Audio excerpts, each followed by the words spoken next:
Or shot fire, officer down, shot fire, officer down. Got a city officer down, shot fire.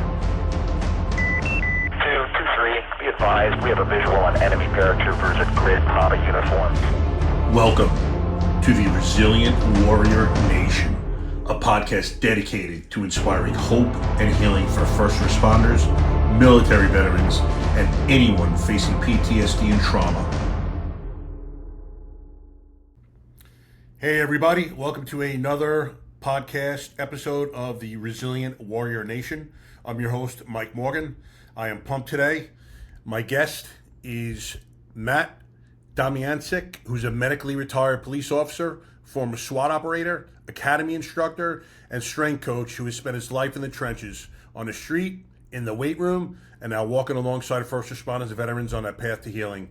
Matt holds 3 master's degrees, not 1, not 2, but 3. 1 in forensic science under Henry Lee, sports psychology under Dr. Ken Ravizza, and pastoral theology with a concentration in spiritual direction. A former D1 linebacker and competitive powerlifter, he later coached at Yale and Georgetown, trained NFL combine athletes, and served as a wellness coordinator in law enforcement, pioneering holistic programs around strength and conditioning, HRV tracking, stress inoculation, mental skills training, and spiritual reflection well before these concepts were mainstream. Matt offers something rare, culturally competent, boots on the ground, heart-centered guidance. He walks beside first responders, military veterans, athletes, and high-performing professionals, not as a fixer, therapist, or preacher, but as a companion on the hero's journey. His work combines tactical readiness with emotional regulation, physical recovery with spiritual growth. He facilitates wellness retreats, small group workshops, and one-on-one peer support, helping others regulate their nervous systems, face their demons, and reclaim their humanity without losing their edge. He's been a chaplain in a rehab center for first responders, built peer support teams after line of duty deaths, and still shows up to shoot, lift, or train alongside those who wear the badge or are transitioning out of the military because trust is earned shoulder to shoulder, not across a desk. More information, as well as the opportunity to donate to his ministry, can be found at the website tacticalchaplain.com. Matt, welcome to the show. It is great having you on, brother. Thank you so much, Mike. Absolutely. Matt and I were put together by a man named Jordan Ryan. Matt and I had both been a guest on Jordan's podcast. And as I did Jordan's, I somehow came across an episode where he was speaking to Matt. And I remember telling Jordan, I don't know, it was prior to me doing the interview, that you have to put me in touch with this guy, Matt, man. He seems like the real deal. And just someone I need to have on my podcast, someone I know I can hit it off with. So literally, I was telling you before, it's like almost looking in the mirror in certain respects, just the mental attitude we have, the things we've gone through. 2 dinosaurs, but there's no stopping us, brother. So I love it. Thank you. Yeah, I didn't know that's how it happened, bro. I thought Jordan wanted to connect us. I didn't know that you wanted to connect before you even interviewed with him. Wow. Yeah, when I was talking to him, he's like, brother, great idea. You guys have to meet. So it was definitely, both of us had the same thought. And, it's real recognizes real, him being the same thing. And it worked out perfectly. So please tell the audience, we'll start out with your early years, where you were born and raised, your family, just kind of tell us about yourself. Early years, born in Beaver County, Pennsylvania, for the most part raised in Ohio up until 9th grade, Hartford, Uniontown, Ohio. Small town, beautiful. I'm still text buddies with my childhood friends, even though I left in 9th grade. And it was sports, dirt bikes, BMX bikes, snowmobiles, 3-wheelers, making pipe bombs, getting in trouble, being mischievous, having fun. Then I moved back to Beaver County, which is a famous area for sports, a lot of famous athletes. I played against Ty Law, who's in the NFL Hall of Fame, Joe Namath, Mike Ditka, Tony Dorsett, all these old school NFL greats, as well as Olympic athletes, come from these blue-collar, old steel mill towns. So my life, for the most part, my mom and dad are still married. Dad just turned 80. Kind of an ideal childhood. Dad coached all my sports. Dad was a man of great faith that did not preach, but just old school devout Catholic that lived out his faith, loving on my family and people in the community and all the kids in the neighborhood, coaching our sports, teaching us how to shoot, taking us hunting. And then very early on, getting me mentors for pitching, for lifting, for nutrition, like anything I wanted to do in sports, my dad would find me a mentor or a resource. In seventh grade, even way back in the day, I think it cost $1,100 to get me like a squat rack, bench, lat pull down thing. He asked the high school coaches if I could lift with the high school team when I was in middle school. And so my life, younger years, was like lift. I got into eating strict early on because I love football, although nutrition was way different back then than it is now. High carb, high calorie, eat every 2 to 3 hours, you're going to shrivel up. It was totally different. Eat big meals and a protein shake before bed. But I lived for football and training, my friends, my hunting and shooting with my dad. And then went off to college, to play football at the Air Force Academy, powerlifting.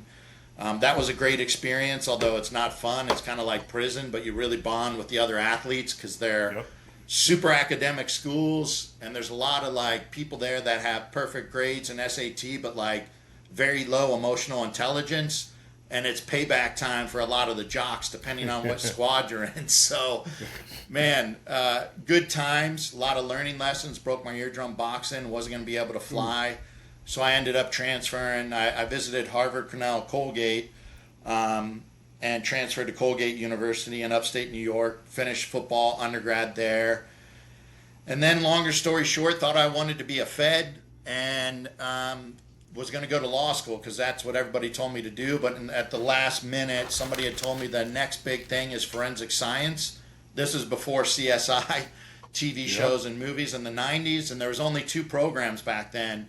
University of New Haven under Dr. Henry Lee, who's like a world-renowned forensic scientist, did the O.J. Simpson trial, John Benet Ramsey, or John Jay in New York City. And New York City was way too overwhelming for me, so I chose University of New Haven.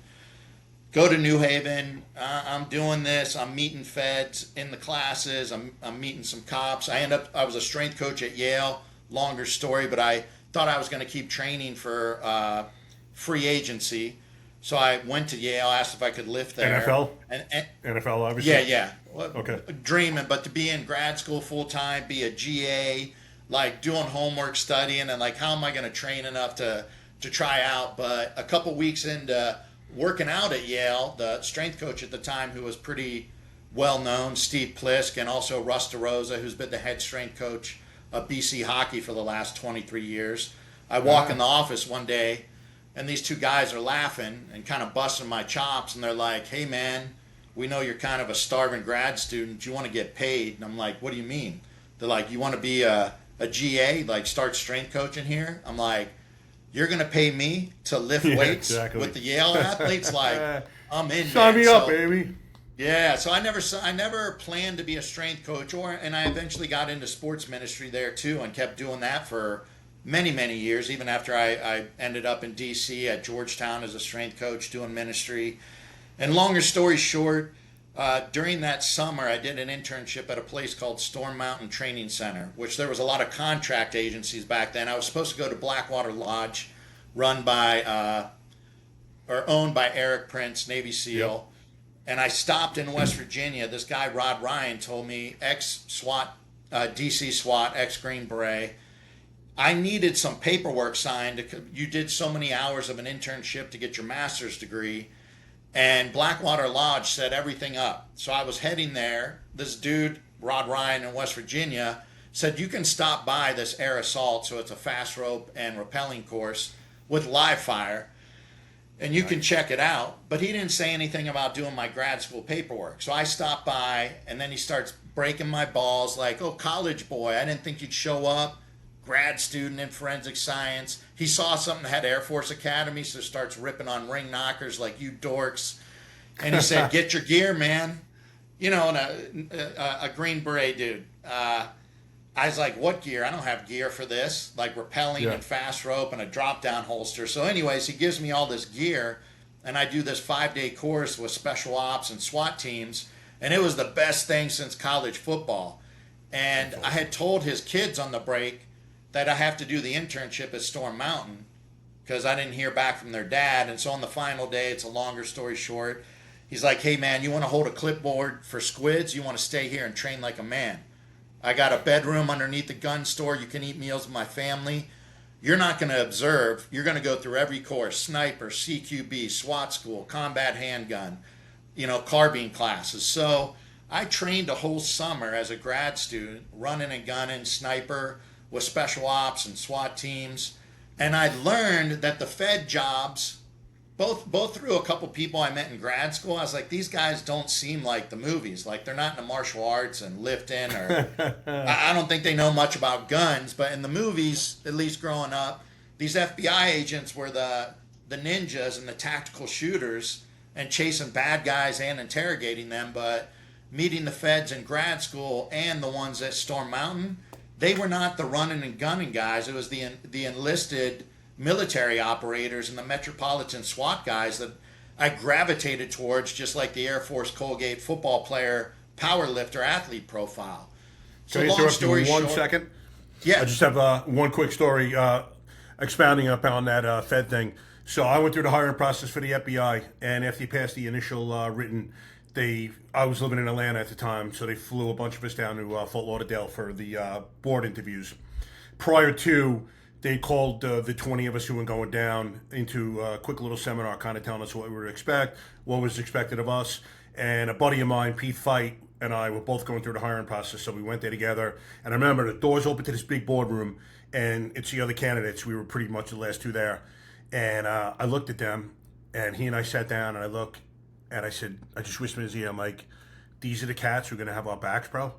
I'm like, what the fuck is this? This is like bankers and lawyers, man. I had an accounting degree. And he's like, yeah, bro, do we really want to do this? And it turns out that I failed the polygraph for something I didn't even lie about. But so I never got in. But I was just looking at this collective bunch of people that I wanted nothing to do with. Now, I'm sure there are hardcore, hard chargers in there. But, man, it was not impressive when, that collection of people. But, when you're, like, I always consider myself a hardcore street cop, you're used to and you're attracted to and certain types of people. And I was not them. They were certainly not me or Pete. It was just amazing to see. But just quick little side note on that. So please. No, I would say the average public doesn't, because they hear that somebody's a federal agent. Then you think about the movies where they're kicking in doors, and there's tons of federal agents in every alphabet soup agency that have more tactical and street experience than me, right? There's badass dudes and ladies in all those agencies. But I think by and large, the majority of them are corporate America type jobs, showing up in an office, sitting at a desk and doing investigations. So I wasn't ready to be sitting behind a desk, and I did work in corporate America for a little bit in Greenwich after I finished the master's, and because I was like, dude, I don't think I want to be a Fed. And I did a lot of discernment, but I thought I might want to be a priest or a psychologist. And long story short, I was like, you know what? I want to be a city cop. I can learn about psychology and spirituality. I can love on people in need, because all the victims are having maybe the worst day of their life. And the criminals are often people that have unresolved childhood trauma, that are unaware of what they're doing, hurting people. So you get an opportunity to learn and love on people as a cop, and still be on a team, and still want to work out and shoot and do martial arts before it was more popular, to try to be the best cop I could be, just like I wanted to be the best football player I could be, and then try to make a SWAT team. So that's kind of how the early years worked out. And I started as a cop in Connecticut, which by the time I went to the academy, I'd already been doing a ton of training with Vinny Giordano and Roger Denton in New York City and Connecticut, and MMA before it was cool, jiu-jitsu, Muay Thai, Krav, Jeet Kune Do. And I had done a number of instructor courses with Tony Blauer, the Spear System, if you're familiar with him. Yeah. And to this day, me and Tony still keep in touch. So that, in addition to 3 months at Storm Mountain, when I went to the Connecticut Police Academy, they're shooting Weaver. They're doing like karate moves where hold the punch here, grab their wrists. I'm like, dude, none of this shit's going to work. Yeah, exactly. The shooting's bad. The fighting's bad. The driver training was a 1980 LTD with an ex-race car driver sitting shotgun smoking, and had a brake pedal. And you'd be driving around and he just mashed the brake pedal. I was like, this training is bad. And what the public doesn't realize, even to this day, when you see a cop do something that looks brutal or racist, it's usually them spazzing out because they're not trained well and they're scared for their life and they're in a panic mode. There's no fitness standards after graduate. Some academies don't even have fitness standards anymore because if they did, they couldn't get enough people to fill the openings. And there's no real DT training to where you have unconscious competence in your motor skills, handcuffing, going hands-on. And most people can barely hit a paper target without no stress and broad daylight where they get to breathe, close an eye, and squeeze the trigger. Yep. And they can barely pass quals. And then we're saying the cop's a racist, foot pursuit, car chase, crash, shooting and moving at a moving target with a weapon pointed at you, and you've never scrimmaged like that before. It's like played flag football 5 years ago. We looked at the playbook, and 5 years later, I'm in the Super Bowl full pads with some gorilla that wants to rip my head off, and he's doing this every day. So it's amazing. People do not prepare, and it's funny you say that because I remember back in '92, or I guess '91 is when it occurred, the Rodney King incident. And to me, as I'm watching that, I'm like, man, these guys aren't racist. They're scared to go hands-on with this guy. And I remember I was training with a guy at that time. He changed my life. A guy named George Farady. He taught me how to fight and became very proficient. And I said I will never make a fear-based decision. And I can honestly say, you know, my hand to God, I've never did in my 30 years of policing. That kills more cops, more people get hurt to me than anything else. These guys and girls who come to this job without the realization that this is not a game, man. This is the second you step outside that police academy, that first tour, your life could be in danger. And it's going to happen. Statistically speaking, man, your time is coming where you're going to be in the fight or the shootout for your life. Are you ready? Mm-hmm. And most of these guys can't answer that bell. I remember when I was FTO and I would ask every guy or girl, do you know how to fight? No, most of them would say, okay, there's no embarrassment at that, but there is embarrassment from this day forth, not going forward and doing anything about it, brother, because my life could potentially be in your hands. You have a family to go home to. You know, your life is in your hands. How do you come here and look yourself in the mirror not being prepared? I'm not saying, you know, you have to be a UFC level fighter, but if you're not proficient in extreme violence, shame on you, man. And I think the culture, the police academies to this day are telling you you're trained, you're certified, you're good to go, whatever the standards are. So there's this false sense of competency. And even literally like, dude, take a DT course. Dude, 5 days, 40 hours does not teach anybody to be a martial arts instructor. 5 days of shooting, a 2 to 5 day shooting course does not make you a gunslinger. It's going to take way more reps, way more training. So the training standards in law enforcement are garbage. And I don't think the public understands that. I just wrote a letter to a judge in a shooting case trying to explain things that I'm guaranteed the jury doesn't understand. Lethal force psychology, like Dave Grossman. It doesn't understand the sudden violent encounter physiology or psychology, Tony Blau or Spear, motor skill development, complex decision making. I have a gun, I have handcuffs, I have a radio, I have a taser, I have an ASP.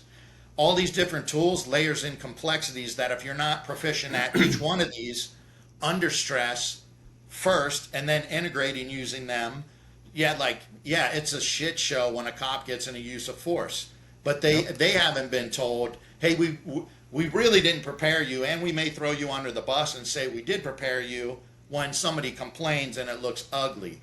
And this ties into mental health and wellness because if you're not fit, you can't fight and you can't shoot, you're more likely to have things go sideways and ugly and get complained on and have poor performance under stress and make poor decisions under stress with slower reaction times. And then the coulda, shoulda, woulda replaying in your head. And then you start drinking and self-medicating, the PTSD, the divorce, addiction, suicide. A lot of this is part of a failure to train. And also failure to train on what happens to my nervous system. We're always gas pedal in our culture, but as a cop, running hard all the time. How do you calm the parasympathetic nervous system? Rest, relax, digest, some inner child play, to even deal with the uncomfortable thoughts and feelings and memories that we've stuffed away from all the terrible things we've seen, innocent people suffering, cumulative stress of the small calls, the bigger calls. There's so many things we're not aware of public wise that our cops aren't getting, and it's gotten worse because cops are scared to do their jobs because you may get charged with a crime, or even if you don't get charged with a crime, if somebody complains, we're going to bench you, take you off your team or away from your patrol squad. You're going to be isolated, out of sight, out of mind, gag ordered, can't talk to my friends. And it could be a year or two. These poor guys, this is across the country, guys and gals, you're complained on, and for the next 2 years you don't know, am I going to get charged, am I going to get fired? And this is when the mental health issues start a lot of the times. And then if peer support chaplains and mental health professionals are people you don't trust, that are never around, and it could be a staffing issue or a selection issue, one or two, but if they're understaffed and they're not riding along, visiting the station, and only after you're really jacked up, somebody peer support that's not considered a real cop, a mental health professional you've never seen, they look like somebody that never worked out or hasn't been punched in the face and hasn't done enough ride-alongs for me to believe you understand what I'm going through, or a chaplain that's 80 years old says you want some help, and you're like, no, you have the stigma and you don't feel seen, heard, or understood by this person. You might have had a bad experience before where you feel judged by clergy, psychologist, or peer support. So you say, no, I'm good. And you suck it up and keep suffering in silence. And then the wheels come off. And so our resources are reactionary only for worst case scenario, which also makes it stigmatized. I'm not talking to the mental health professional, the chaplain, or peer support, because that means you got PTSD, you're in trouble, you want to kill yourself. If we were proactive doing mental, emotional, physical, spiritual health, more DT, more PT, more tactical firearms, more scenario, breath work, meditation, yoga, mindfulness. And then there's other departments in Arizona, a guy named Rich Ganley, the Positive Impact Alliance, who's friends with Dr. Thomas Seeger, who's one of the world's expert in the biohacking and the cold plunge. He's one of the owners of Morozco Forge. It's like the Joe Rogan cold plunge, what the rich people use. Yeah, right. They install red light, sauna, and cold plunge at police and fire departments with a meditation app and a vagus nerve stimulator. So at the end of your shift, 10-minute red light therapy while you're doing breath work or meditation and getting a vagus nerve stimulator. 20 minutes in the sauna, 3-minute cold plunge. And then you could, there's like a psychiatrist at Harvard, Chris Palmer, the book Brain Energy, talks about, and it's not just him, a lot of functional and integrative doctors, a lot of our mental health issues could be tied to mitochondrial function and metabolic. So you got to take care of your nutrition and your fitness and your sleep and manage your stress. And by the way, all these biohacking things, or whatever you want to call them, more and more science is coming out saying they improve mitochondrial function. So why aren't more police and fire departments installing cold plunge, red light, sauna, doing some... But Rich Ganley has all... It's 30 or 40 grand to install one of those at a station, less than a police cruiser. And he has data on the money saved with a prolonged career. Yeah. Or somebody doesn't lateral transfer. They quit 2 years earlier than projected. And for every year that a cop leaves early, there's something like a city loses $350,000 in hiring and training. So Rich Ganley has all this data on how much it helps, as well as the financial savings. And hey, what if we did more proactive? The peer support training, I think, should be post-traumatic growth. And the people out there that have plug and play or Boulder Crest struggle well, versus CISM, critical incident stress management, Mitchell model debrief. That's what we've been doing for 25 years. Psychoeducation on PTSD, addiction, suicide. Really bad call, let's do a debrief where, hey, East and West Coast, my experience, the people that need to talk won't talk. Yeah. I don't trust somebody in the room, or somebody's crying and getting exaggerated, and it's like, hey, I'm not that bad, so this isn't for me. Or I don't want to take resources away from somebody that bad, so they're still silent on the debrief, and then you get the check-in, are you okay? Yeah, I'm good to go. Yep. There's the stigma, don't want to lose the badge and gun, don't want to be pulled off the line. But why aren't we doing post-traumatic growth? How do you continue to grow and lean into the pain and discomfort of the things you see to learn the lessons from it. How do you take care of your physiology and improve your heart rate variability? Well, the red light, cold plunge sauna, meditation, vagus nerve. These are the types of things, in addition to more defensive tactics, firearms, evoc, and scenario training, we should be doing instead of paying out millions of dollars, like, say, the Breonna Taylor case. Millions and millions of dollars because it looked bad. You could have built a shoot house and a fitness center and the cold plunge thing for, 1/4 of the cost the payout was. Yeah, absolutely. Actually, I'm adding Leon here on my podcast. He's a sergeant that got shot in that incident. And I'll tell you, the cover-up in that incident is absolutely disgusting. The true story is mind-boggling. And his book spells out everything that really happened. I felt bad for those guys because their lives were ruined and should not have been. They did nothing wrong. Maybe there was something going on with the warrant initially, but as far as the guys, especially the guy that got shot manually, it's just crazy how it all started. And it really started because they were trying to clear an area to be developed, and the mayor's office wanted this particular house gone because they were not cooperating, and they turned the police onto him as this guy was actively selling drugs. And then when everything comes out, those guys back so far away from it, when all he had to do was just come out and say that, we had complaints about this, or, there was just so much misinformation given out. And I don't want to get into the whole story, but it is, if you guys want to watch my podcast, Sergeant Mattingly about the Breonna Taylor shooting, I think he was the fourth guest I had. It's an incredible story to hear. And we were so lied to by, shockingly, the mainstream media and the powers that be in that case.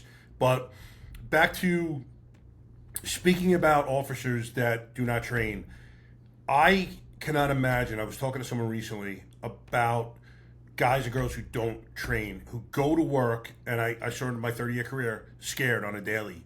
It's like a self-induced PTSD. I cannot imagine the apprehension and fear that they would have to begin every day of their tour, knowing that they weren't prepared. They would try this nice guy routine, try to be super, super nice, almost love bombing people that they were dealing with in hopes that no one would ever turn against them. And hey, it may work in 90% of the cases, but there's that extra 10% of the population doesn't care, man. You're wearing that patch. Doesn't matter how nice you are. If they have to get away, they're going to do what they have to do. If they're going to get over on you, they're going to do what they have to do.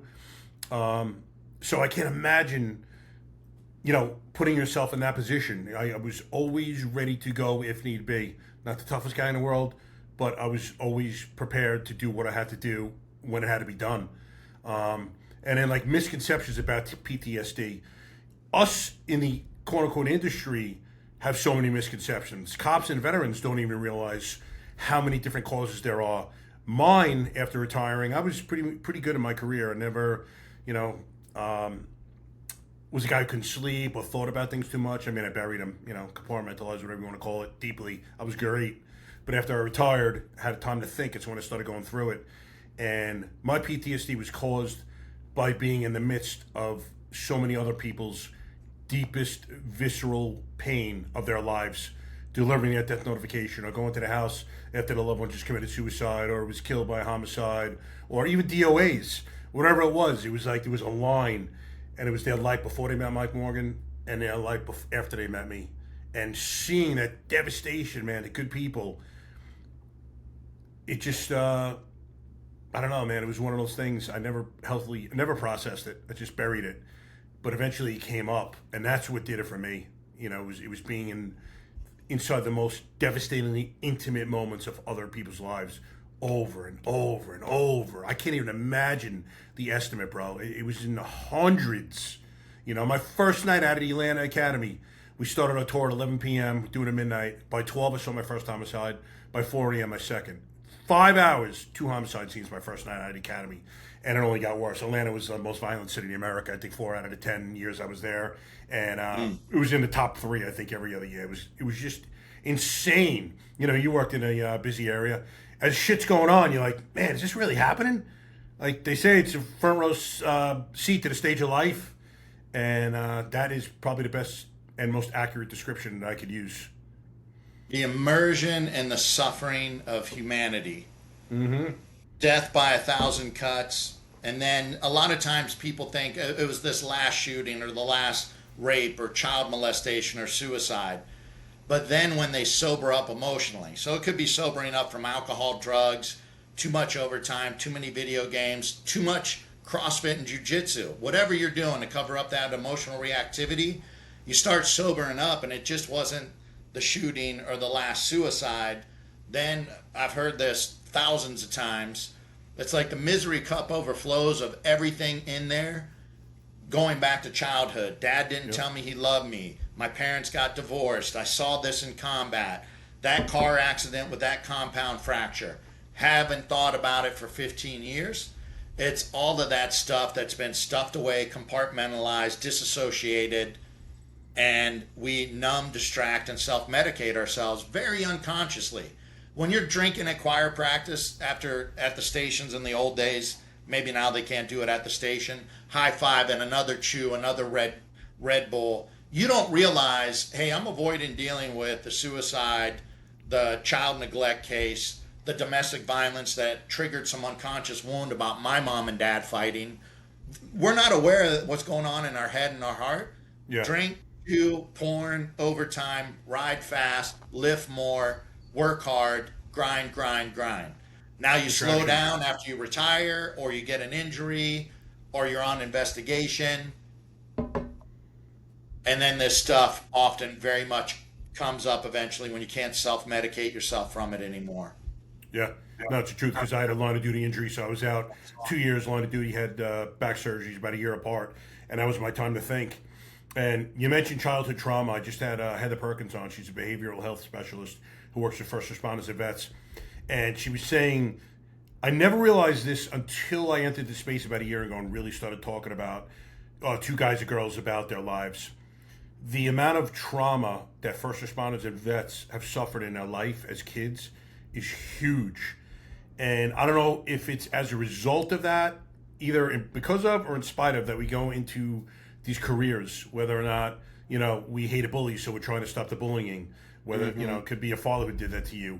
And for men, you have, I don't want to say rare, but not a common experience in having a great relationship with your dad, because most of the men that I know did not. And then it kind of fueled that fire to start, because what we love to do is not normal. Let's face facts, man. We're adrenaline junkies, but something had to start that fire. Everyone else is running away. We're all running towards, and we love it. So something had to stoke those fires. And you really have to give credence to how important that is to heal. Even at this age, I'll be 57 in August, and I've healed from it in the past year. You were that little boy, and inside, in some respects, was still always going to be that little boy, and you needed that love, and you didn't get it for whatever reason. You have to realize the levity of that situation, man. It's affected you your entire life. It was done to you in your formative years. So that portion of your growth was stunted in certain respects. Mm-hmm. You need to kind of pick it up on the back end and heal from it. I just saw, past few months, a documentary called In Waves in War. I don't know if you're familiar. You saw it. It's about three SEAL Team 6 guys, DJ Shipley, Marcus Capone, and Manny Roberts, who came back from that broken war. And it shows the healing journeys. Theirs was what I began. But to a man, those guys also did not have good relationships with their dads growing up. And they were talking about the need to heal from that. And, when you learn to become vulnerable, which I have in the past year, because I was emotionally shut down as a man, started as a kid, I would just callous up because I couldn't take the pain. My dad was pretty mentally abusive. And I just carried that into this hyper-masculinized profession. And, it served me well, but in certain respects, it's devastating as well when you don't feel. And now that I'm vulnerable, and I talk about being vulnerable, and, it's beautiful that I can feel, I tell guys, man, you have to feel. We're human beings. No matter what uniform we put on first, man, you have to feel. Life's a beautiful thing. You're going to go through visceral pain. We all are. You can't duck those punches, but you must feel it. You can't dull it with substances. You can't bury it. You got to feel, then heal. The only way out is through, as they say in the, in ayahuasca communities or the psychedelic communities. And that's an important thing, because once you do, you're going to be a healthy male or female. You're capable of having healthy relationships. You don't have to look towards substances or others for your happiness or to dull the pain. No one wants to feel pain. Who the fuck wants to feel pain? You ask that question. No one's going to raise their hand. unless it's for a reason because they feel nothing, so they want to feel pain. But no one wants to feel pain, but it's a part of life, just like death. Yeah, and that's part of the deeper teachings of post-traumatic growth and aspects of spirituality. And if I can throw out some phrases and terms here that are areas that people could study, especially if they didn't have a good relationship with their father, is to look up the father wound or the father hunger and learn about that, and also look up initiations and rites of passages.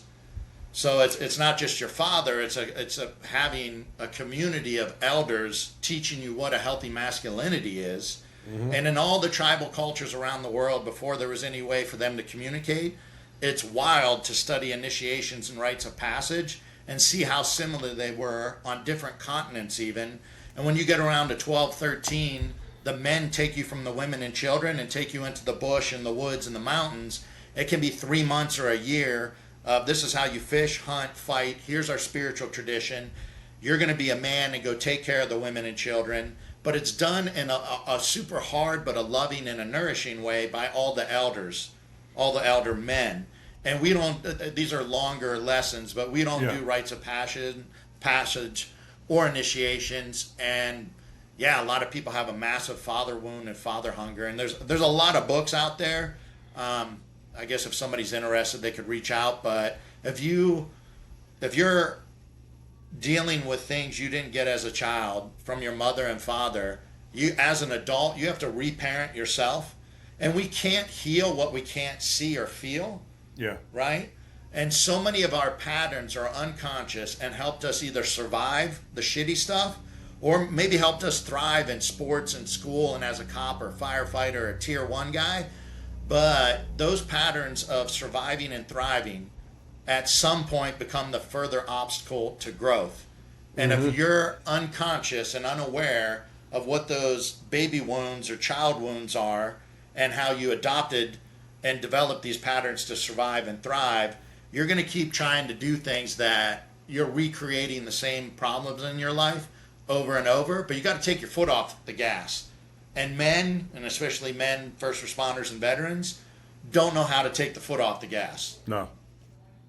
How do they take the foot off the gas? In the spiritual traditions, it comes down to silence, solitude, immersion in nature, and fasting. And these days, it's fasting from this. Yeah. You can listen to great podcasts all day long, but if you don't take time to deal with your own inner voice and whatever dialogue's going on, and you have to have a safe container in your body. So like a lot of people have read Peter Levine or Bessel van der Kolk, The Body Keeps the Score. There's somatic effects of stress and trauma that we're unaware of. So say if you got an Oura ring and we were paying attention, there'd be cops like, I'm good to go, man. And it'd be like, your shit is sleep and your HRV is dog shit. Like, no, something's going on. You're just unaware of it. If I did your blood work and looked at your hormones and looked at your blood sugar and looked at your inflammation markers, they could be off the chart even if you're a dude that works out all the time. Like, hey, there's something else going on. So you have to be safe in your physiology, and tapping the brakes to rest, relax, and digest is activating the parasympathetic nervous system. And that's things like meditation, breath work, yoga, cold plunge, sauna, stretching, breathing, massage, acupuncture. There's a great company, HeartMath, that has research on HRV. The only caveat is, and I've done HeartMath for 15 years while doing neurofeedback, which is measuring your brain waves and measuring your HRV while I meditated. And I did that an hour before I go into therapy. I still do it. So calm down my brain and body before I go talk to my therapist. HeartMath has amazing research to understand the autonomic nervous system. Gas pedal is the sympathetic, parasympathetic is the brake. However, a lot of their teachers are not culturally competent, so I've been through their instruction, and unless you get one of their instructors that's a veteran, you might be like, oh, I don't want to hear this woo-woo, but I'm telling you, there's great research on that, and there's science behind yoga, breath work, all kinds of meditation, and contemplative prayer that it rewires your brain and helps you heal. So how can you get safe in your body? Once a week or once a month to start. I'm going to take half a day and go get a massage or acupuncture, keep my phone turned off and go for a hike or rent a canoe or sit by the beach and relax. And I'm going to deal with whatever crap comes up. Float tank, sensory deprivation float tank makes you kind of face what's coming up. So massage, float tank, acupuncture, turn the phone off, sit in nature, and journal that stuff. What is coming up? And hey, man, before the wheels come off, if you can find a culturally competent and trauma-informed therapist, which is difficult. There's a lot of therapists and clergy that haven't done their own work and want to get the helper's high being a wannabe guru and fix you before they even hear your story. So I'm a big advocate of therapy, but you got to find the right therapist. And if the first one sucks, don't quit and give up. Give a couple more a try. Ask your cop, firefighter, vet buddies. Do you know any therapist that gets us, understands our stuff? So calm your body down. So you need a safe container in your physiology, training the parasympathetic nervous system, vagus nerve stimulation like that headset too. Yeah. Then you need a safe relationship. And you got to be safe with yourself first. A lot of people can't share their feelings at all, even admit them. Yeah. That's the first step, man. It's hard looking at yourself in the mirror, you know? It is. Looking at yourself like the man that you really are. Yeah. Who are you really? And sometimes you don't want to see what's staring back at you. And that's the most difficult place to start. But that's where you have to start. Yeah. So, safe container in your body, calm down the physiology. Safe relationship, is that a therapist? Or if you're a person of faith, is there a clergy member you really like, or some mentor, elder, cop, or ex-Green Beret that's further along the path than you, and you know they really care about you and they're going to hold space and not try to fix you or give you unsolicited bullshit advice. They're just going to listen to your story. Yep. And then you got to start building, because if you've had a bunch of adverse childhood experiences and now you've ended up in a dark place as a cop, a firefighter, a military veteran, it usually means that your spouse or whoever you're hooking up with may not be the healthiest person, and your friends may not be the healthiest people, and maybe even your family of origin. So, can you start working on having healthy boundaries around relationships that are no longer serving you? Because who we ever hang out with literally affects our brain waves and our heart waves. It's 100%. So important who we're spending time with. Your buddies can't be drinking, nudie bar, and cheating and say it doesn't affect me. That affects you. Yeah. So get safe within your own physiology. Find a safe relationship, which may take time as you get used to sharing your feelings even with yourself and acknowledging them. And then start creating a better support community. And sometimes for guys that comes through the jiu-jitsu community, the gym community. But even then, I want to caution, we don't want it always to be like, grab your balls and do a cold plunge to challenge yourself, to do a hard workout. Can you sit around a campfire or try to go on before you do a psychedelic retreat, which is so popular for veterans, especially the special ops get them for free. And a lot of times they trip, they get a peek behind the curtain of universal love or forgiveness or an experience of God, but they go right back to a terrible marriage, a terrible relationship with the person they're cheating on within their marriage, and their buddies that are all super negative influences that haven't faced their trauma. So like, imagine if you started taking better care of yourself, going to therapy, try the Boulder Crest retreat, the Save a Warrior retreat. I'm not advocating for any of them, but there's retreats out there for veterans and first responders, if you're hurting, where they do nature and outdoor activities and do a little group work, art, meditation, mindfulness, yoga, prayer labyrinth, and learn how to share your feelings without medicine. Be in therapy or journaling or trying yoga classes to create a safe container and start creating a safe environment. So someday, if you're one of these people that then goes on a medicine retreat, that you have an opportunity to maximize the potential for whatever comes up, because you're not coming back to that ugly and crazy, toxic, dysfunctional environment. And so I've met too many people that they're tripping balls all the time, and they're really not changing their life. Yeah, exactly.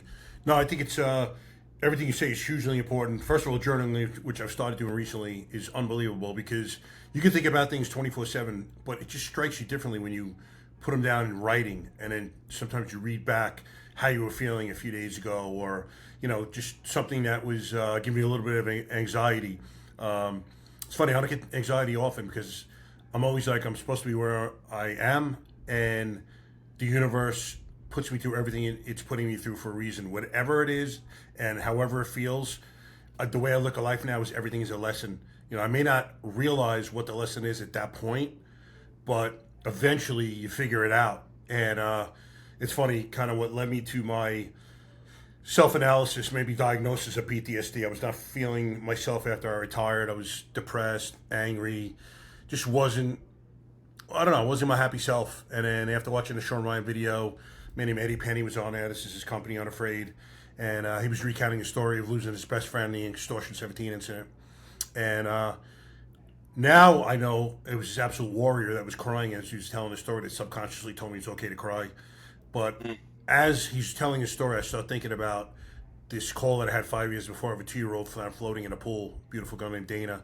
And dude, I lost it. I started crying like an absolute baby, man. And all these other calls started popping up. And I just realized then that I needed help. I'm like, I think I have PTSD, man. This is what's going on. And again, I had a misconception. I'm like, but no, my brother or sister never died next to me, and I have PTSD. And I really started thinking about it. I'm like, this is why I have PTSD, being those devastatingly intimate moments of other people's lives. And after doing my psychedelic journey, I started thinking about things I never thought about before, thinking about things that I've always thought about, but from a different perspective. And it changes your perspective. And in some respects, you're going to shed friends. Maybe they weren't unhealthy, but they were just in a different place than I am. Like, I don't sweat the small shit anymore. I don't want to talk about gossip. Like, you just kind of, you change as a man. I don't know, my soul was changed in certain respects. And going through it too, I realized some unhealthy relationships that I had with my family members. And sometimes the most toxic people in your life are family. And it's tough to get them out of your life, but they need to be excised from your life, because if all they're doing is bringing negative energy and drama to your life and causing you to feel horrible every time you see them,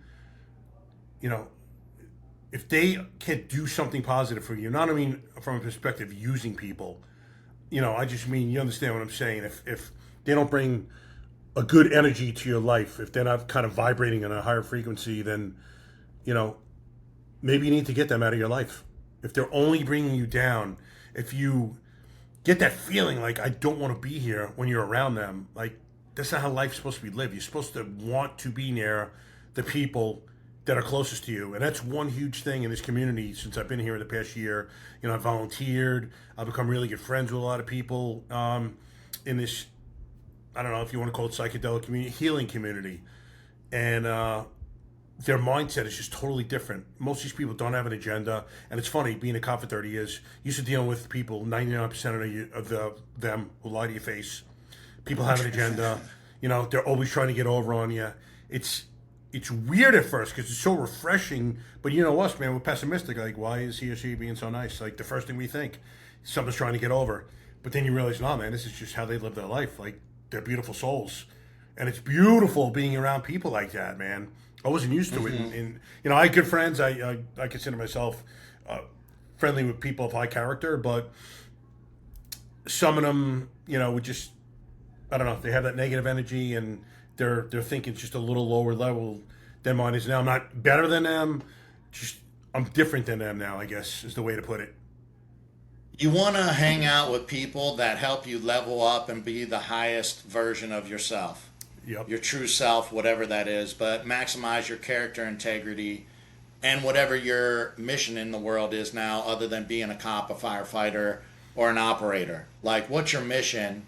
And are they supporting you being the best version of yourself and you serving the world based on wherever your gifts serve a need in the world? And if people aren't helping you do that, thank them. I thank you for companioning me on the journey this far. I'm just on a different path right now. Yeah. And I got different values, goals, and a mission.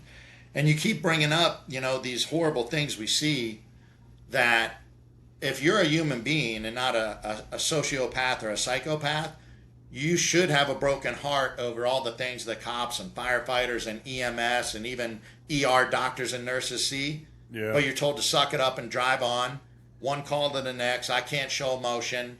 But man, after the shift in the locker room when I'm driving home, maybe I need to do some progressive muscle relaxation. Squeeze, relax, breathe. What was I really thinking, or what do I think and feel now looking back at that call? Dude, that sucked. That was sad. And just to acknowledge it, maybe even in the locker room, instead of, what are you guys drinking tonight? Yeah. Like, dude, seeing that 10-year-old, like, with bruises, dude, that was sad, and I wanted to punch the dad in the face. You know, I'm sad, I'm angry, that sucked. But we don't acknowledge our normal human feelings around all of this suffering. Yeah. I mentioned that 2-year-old floating in the pool. So after we resuscitated her, handed her off to paramedics, they took off with the parents, but I was left for 3 hours with the grandparents who were in charge of watching the kids. It was a family get-together. And through no fault of their own did the 2-year-old access the pool. But, brother, I had to listen to 3 hours of, like, the most visceral screaming, crying. Still, like, gets me this day. And first and only call in 30 years where I started welling up with tears, man. I started to cry. And I went to go behind that pool. And before I could do so, I'm like, you fucking pussy, you can't cry. These people can't see you cry. Coworkers can't see you cry. When, in fact, would have been the best thing I could have done.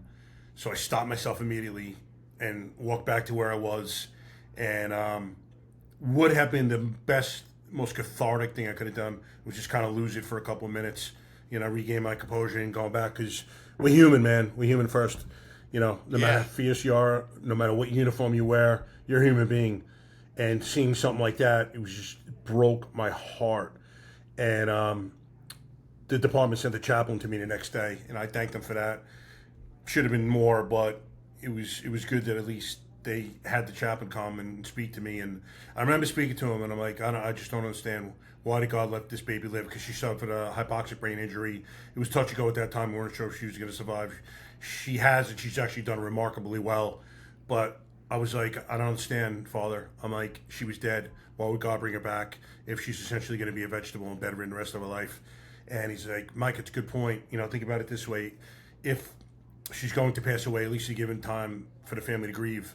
And if it's her destiny to live, you know, it's nothing that you have a, you know, any type of choice in the matter. And I'm like, I understand that, but I will never understand why God's letting her live if that's supposed to be her life. I'm actually, like, pissed off. And I saw such a mix of emotions, bro. I felt guilty for saving her, but I would have done it 1,000 out of 1,000 times the same way. But then I felt guilty for having guilt. Like, it was the craziest juxtaposition of emotions. And after she did survive and came home, my family was so gracious, man. They just wanted her back in any condition. They loved having her back, and they kept inviting me through the fire department, because they established a pretty good relationship with the family, back to see her. And I could not do it, man. And finally I went in one day and I saw her, my eyes started welling up again. And it was radio traffic, and I pretended it was my call. You know, I just copied the call, 220. Guys, I got to go. I split. And I'm like, I could never go in that house again. And after this healing journey last year, I actually sat down and wrote a 4-page letter to the family about everything I felt, the guilt, and it was cool. Her father got in touch with me, and we reestablished communication. But it was just so powerful, and it hurt me so much. But all I could do was bury it, man, because if you thought about it, the pain just hurt so much. And again, who wants to feel pain? But it was something that I should have spoken about and processed it around that time. And I hadn't thought about it for 5 years until that day. I was watching Eddie Penny, and it just came up, and that was it. Man, I like blew up with that. Well, you've said some things that I've heard very repetitively from men in general. Your feelings start coming up, and then you judge them. So I've had a lot of badass dudes, whether it's athletes, cops, firefighters, tier 1 guys, and it could be on an outdoor activity retreat where they get some time to unwind, play with the inner child, I say, comes out because they're shooting clay pigeon, riding ATVs. We do horseback roping and riding with cowboys. So they're having fun, maybe for the first time in a long time. They're in nature, cell phones off, calm down. And then they start sharing a story. And this was the same when I worked in a rehab for cops and fires. And the firefighters. And the same with when I would hang out off duty with cops and firefighters and do cold plunge, sauna, float tank, walk on the beach, give some time to calm the physiology.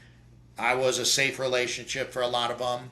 Yep. And they initially start sharing their feelings like you're talking about. And for your audience, anybody listening, I'm repeating what hundreds of men have said to me. This isn't me. So I don't want to be judged or get somebody uptight. But a guy will start showing a tear or sharing a feeling and then immediately say, I'm sorry, that's gay, I'm a fag, that's crazy, I'm not broken. And then it's like, no, dude, like, it's okay. And you're not any of this is normal, dude, for everything you just shared to me. And especially if you shared, like, your parents got divorced and your father never hugged you or said he loved you, like, all of that, plus the last 5 calls you just shared with me are all very valid for you having some serious pain, sadness, and anger. And if you bottle it up, it's poisoning you, man. Yep. Yeah. You know, it's there's only a finite amount of things you could do with this stuff, and unfortunately, it comes out in a lot of times devastatingly manifests itself in devastatingly unhealthy ways. Like you said, substance abuse, cheating on your wife. I was just speaking to someone recently, and he was talking about getting out and not having that adrenaline rush anymore. So he would mess with prostitutes, and he's like, it was like the thrill of almost getting arrested, plus, this taboo thing, and it's not something I ever thought about, but in some respects, a lot of dudes have, I guess though. I could see, man. Yeah, trust me, a lot of dudes. I've seen dudes, and I'm like, how the fuck are they doing that? But it's something in their mind is substituting that for something else, and that's just the way they're seeking whatever their pleasure hit or their adrenaline hit, whatever it may be, and it's almost cliche, like some of the stuff we talk about. Well, yeah, I think it's important to note, though, for depending, like, if your audience is, a lot of these alpha male, high functioning guys. When I have a long medical retirement story, but when I was able to train hard again, after I had to do all this different rehab, I started doing I'd be at the gym with NFL guys for an hour and a half, going hard, and I'm in my late 30s or whatever. Like, no need to be doing power cleans and intervals like I was, and then a Krav Maga class, then a Muay Thai class, then I'm going to go to a yoga class, and then I'm going to do a 5-mile walk. And my psychiatrist was like, hey, Matt, you're staying so busy doing all this stuff that you think's healthy. You are covering up emotional reactivity, right? Like, you're not responding to your patrol or SWAT buddies that are checking in on me after my retirement, even though I live on the other side. I didn't want to see a cop car. I didn't even want to talk to my friends that I loved on the job because it was way too painful. I wasn't doing drugs, banging prostitutes, or looking at porn, but I was doing yoga and Krav Maga and Muay Thai and working out like really, really hard. So it doesn't always look like you're doing something sideways and shady. You're just avoiding dealing with your feelings around things. Yeah, just building up distraction after distraction. Because once you have the time to yourself, man, that's what happened to me when I got hurt. You have this time to yourself, and now you start thinking, you get a little introspective. And this mind is the most powerful muscle that we have. And, it can go to negative depths, but you have to think just as easily it can go to those ascent to the greatest heights. And it's so funny. I always tell my wife, how come that voice is so loud when it's speaking negatively in your head, but it's almost like a whisper when it's telling you positive stuff? It's incredible. And one thing you got to realize is the way you speak to yourself is so important. You're constantly talking to yourself negative. I'm a piece of shit. I'm a stupid mother effer. This and that. Then that's the way you're going to believe that you are, man. Self-love is number one. It sounds funny to say, especially for a guy like me. Something I never thought about before, but when you really think about it and start doing it, it makes such a difference, man. Mindset is everything. Mindset, perspective, that life of gratitude means everything. An important thing about self-love, you can't give away that which you do not possess for yourself. So you want to be the husband, you want to be the providing father, and it's all work a ton of overtime, get everything done around the house, but you don't have self-love and self-forgiveness, then you can't nourish your woman and your children. With that, self-care is not selfish. Yeah, exactly. And you got to work on your own shit first, and you're going to influence more people by how you're living your life rather than preaching or talking about do this or that.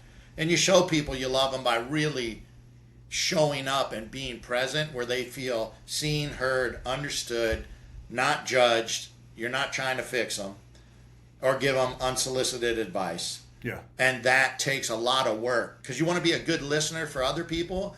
You got to start listening to your own self-talk, as it would be called in sports psychology. But we're usually medicating to not hear that inner voice. Yeah. And they do say that we focus more on the negatives and what we're worried and stressed about, which is why meditation or having positive mantras or doing a gratitude journal or sharing stories like Dave Grossman should be standard at every academy. Old school Dave Grossman, on combat, on killing. Yeah, I read in the books. 90s, I did a course with him at SIG Arms. You know, he's a badass dude, taught at West Point, Army Ranger. And some quotes he used: pain shared is pain divided, joy shared is joy multiplied. So disclose your pain to people that are trustworthy. They got to be trustworthy. Don't just tell anybody, but also share the wins in your life, share the joy, share the love. And then don't laugh when somebody says they took their woman to get a dance lesson, even though they don't like dance, and then they gave her a massage. Be like, good for you, bro. And my wife wants me to go take an art lesson with her. Good for you. Don't make fun of the guy. You know, what are you doing to expand your horizons other than being Mr. Badass, macho, suck it up? And we can't give away that which we do not possess. So self-love, self-care, self-respect. Yep. And these are things that take a lot. There's no easy way to do any of this. And that's kind of my message too, is I went into my medical retirement, somebody that already ate strict since 7th grade, had been working out hard since 6th grade, had been meditating and journaling on and off in high school. And by the time I got to college and through some football injuries, got really deep into meditation, contemplative prayer, seeing priests who were also therapists to talk about whatever's going on in my life. As soon as I had my medical issues, I raised my hand to work comp. Hey, I want to see a therapist. And Jesus, jumping through hoops, ignore, delay, deny. I had no stigma. I was working out, eating clean. I asked for help. And it's hard, even if you're already doing all these things. So, man, if you wait until the second divorce and you're addicted to chewing, alcohol, and porn, and I'm going to try to eat healthier or get in touch with my emotions or start a meditation or journaling or a breathwork practice, dude, that's going to be the hardest time to turn the ship around. So before the bomb blows up in your life, what can you do to start taking better care of yourself? Everybody's annual PPO, if you have a PPO, and some HMOs have an annual preventative wellness visit. You can get everything checked. Get your hormones, your blood sugar, your inflammation. Hey, am I even just physically healthy? Yeah. There's a company across the country called Wave Neuroscience that you can get your EEG, your brain waves recorded, and they can let you know if you're stressed out and have anxious. Wave Neuroscience. And then if you're a veteran, for any veteran out there that has TRICARE, they have this MERT, M-E-R-T. They do this like electrical stimulation. It helps PTSD, TBI, cravings for substances, really helps insomnia. And all of our veterans that have TRICARE, it's covered. But you can also go and for a very minimal fee, get your brainwave scan, EEG. And then if you're investing in an Oura Ring, pay attention to your deep and REM sleep and your daytime stress levels. And do these people and places that I'm interacting with stress me out or help me calm? Does this food or this beer or this extra coffee in the afternoon raise my stress or help me relax and restore?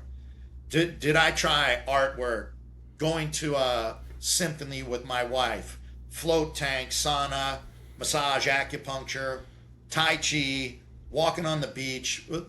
Do the thing that scares the shit out of you or you think is woo-woo or not manly. That's probably what you need to do to take the foot off the gas, kind of coast into a driveway or garage, let the engine cool, and then change the fluids and rotate the tires every once in a while, And we don't do that as men. We want to control, dominate, manipulate, figure it out, and control everything. And that's what you do as a cop on the street. But it doesn't serve you very well as a partner or as a parent. Yeah, absolutely. I was just on an ayahuasca retreat over the weekend, and on Saturday we had free time, and I just kind of went into the woods, sat down for an hour, and it just so got into like such a meditative state. It was so beautiful and so calming, and just something simple like that. I've always loved the beach. I remember being a young cop in Atlanta, and I was like, man, I'm not letting this death and destruction take me down. And I told myself to appreciate every little beautiful thing you see in life: sunset, birds, sunrise, the beach, whatever it may be, man. Notice everything and appreciate it. Mm-hmm. Most people sleepwalk through life. They don't know the shit that's going on, when in fact there's beauty all around you. Like, life is beautiful. Again, there's pain and we're all going to go through, and no one's ducking it, but appreciate it, because there is much more. Hopefully your life contains much more happy times than it does, the shitty ones. But you know what? If the shitty ones weren't there, would you appreciate the good ones as much? It's a yin and yang. As long as you're getting in touch with that pain, right? Because if you're numbing the pain, then the peace, the joy, the awe, and savoring the good things is also numbed. Yeah. So you got to feel the pain, the anger, the sadness, acknowledge it. But then I'll be more present to feel the love and the joy and the awe and the gratitude, which is all practice. This is like working out. Like, it is. Hey man, if I got a 6-pack of abs, I can't stop eating whatever diet got me the 6-pack to some degree, and I can't completely stop working out and keep the 6-pack. So you want to keep healthy thought life and a healthy heart and emotional life. Whatever those workouts are, whatever that diet, nutrition for your head and your heart, you got to pay attention to that and nourish and feed your soul and your psyche and your heart. Yeah. 100%. And we're not good at that. We're not training it. And me and you have talked about it a ton. Like, most men take their feelings to the grave because you're a bitch, a pussy, or weak if you acknowledge them. And this is not just first responders and vets, regular men. I'm not going to therapy. That's for bitches. I'm not going to therapy. That's for people that are crazy or in crisis. Like, I don't want to do breath work, or, you know what I mean? Like, I want to go hit it hard. And feelings are normal if you're a human being, not a robot.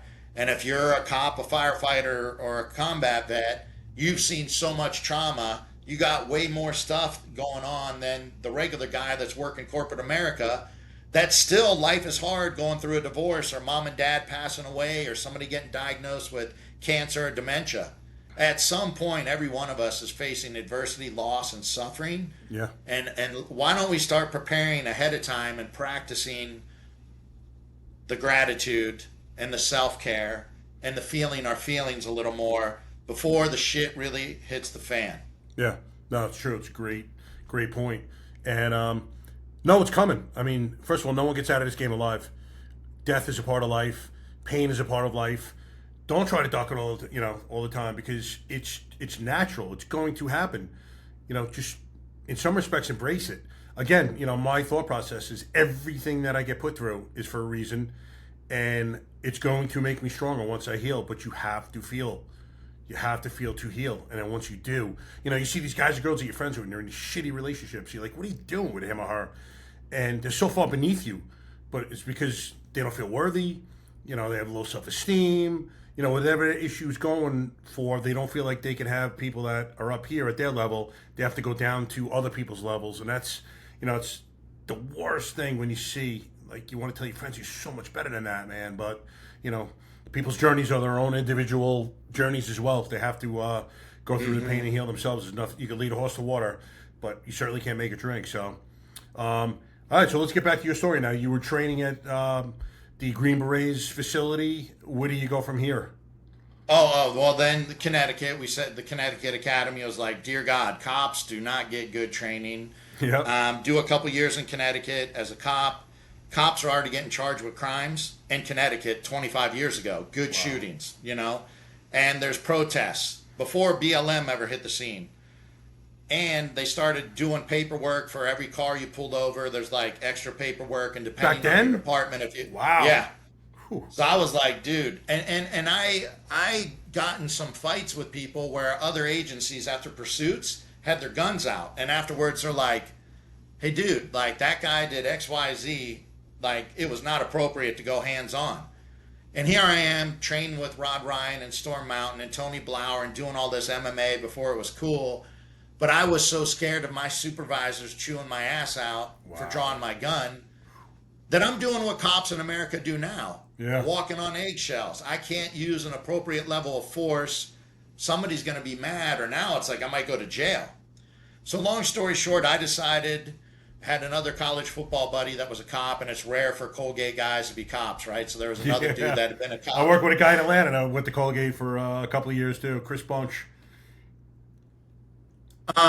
Very rare. So this buddy was a cop in New Jersey, and it was very much like Connecticut, kind of the stuff we were talking about before we went online. Like, man, and he ended up in the DC area in Northern Virginia at a big department.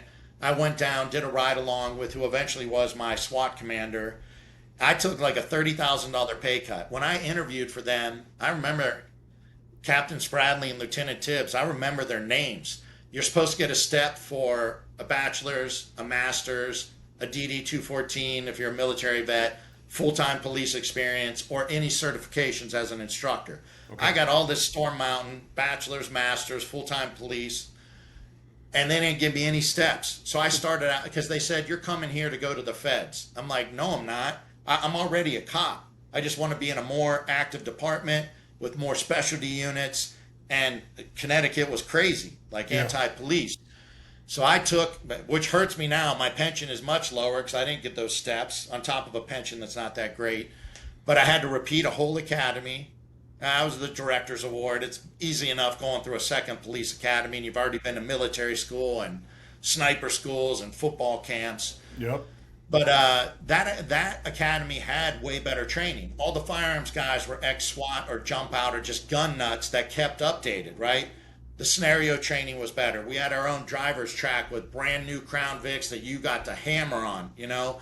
So way better training. Then you're like, oh my God, and even more validation that Connecticut and other parts of the country are like 20, 30 years behind the time in motor skill development and tactics and strategy. So I feel sorry for these cops getting hammered. They don't even know what they don't know. Yep. But love that department. And because I graduated first in the academy, I got to go to the busiest station they let me pick. I get, you get handpicked. This stuff doesn't happen anymore, I don't think. But there was a lieutenant nicknamed the Beast, longtime undercover narc, jump out guy, Marine, not married. His whole life is being a cop. And he handpicks people. Then you stand in front of the squad. They ask you questions, they rip on you, and they vote in front of you whether you're allowed to be on or not after I finished my FTO. And his thing was slam the table, feed the beast, and it was like proactive policing. And back then you could pursue, pit for rolling a stop sign. And back then people were like, oh, it was like, oh no, we're in, I'll say it now, it's Fairfax County. Back in the day it was like, oh damn, I'm in Fairfax. And if you mouthed off to a magistrate, they'd be like, no bond. Friday night, you're in jail till Monday. Uh-huh. Hey, we didn't do anything illegal or wrong. Like, the Beast wanted us to do things by the book, but it was aggressive, proactive policing, and almost everybody went on to be like a detective, jump out, or SWAT. You were on that squad because you wanted to get after it, do real police work, and eventually go to a specialty unit or become some kind of detective. Yep. These days, Fairfax flipped. Now the morale's been horrible. They've charged cops with assault for using a taser, suspended a cop for cooperating with ICE pre-pandemic. There's crazy. It flipped, and the politics flipped. Yep. And the standards dropped. And even when I was at the academy, the standards were already dropping. So I did patrol. I made supplemental SWAT. It's a full-time SWAT team. At the time, there were 12 full-time slots. Then 15 to 18 of us were supplemental. We had take-home cars. We got to do 2 days of training per month. And as long as you had a cool boss like mine, any of the warrants or any of that stuff, you got to do it with the full-time team. Oh, sweet. So it's a little bit different. Like in California, there's full-time teams that you get after it. Then there's collateral teams where they might train twice a month, and they hardly get called out. So our team's getting called out and has warrant service all the time. And so even on supplemental, you get a lot of experience and you have a take home and you get to do a lot of training. Okay. I joined peer support before peer support was cool. I didn't even know what it was because Connecticut didn't have it. Yeah. And a very religious cop that worked my ghetto station said in his prayer, like, Matt, you're a respected guy and you coach at Georgetown. And hey, this peer support team's a bunch of middle-aged or older women with admin jobs or day shift in the slow stations that show up to the 3 busy stations and tell people it's okay to cry and try to give you hugs, and nobody respects a lot of them. Oh, yeah. How you and I can identify with that, man? It's not happening. So I joined. I said, hey, man, if that came up in your prayer, I'll get involved in this. So I was probably the first person from my ghetto station that was peer support, and then eventually made SWAT and the only SWAT guy on peer support. But I cared about mental health. Yep. I cared, and that's at Yale and Georgetown where I was a strength coach. I also did sports ministry, but people should know, or that do know me, I don't push religion on anyone. I just want people to be seen, heard, understood, and loved, and not judged. Yep. Right? That's what my ministry is, whether you're religious or not. Like a lot of the cops or athletes I've coached would claim to be agnostic or atheist, and we're good to go. Like, you know what I mean? We love each other. Yep. So that was my mission with athletes and with cops, to normalize sharing your feelings or taking better care of yourself. And so I was involved with peer support with Police Week every year, dealing with the fallen families across the country.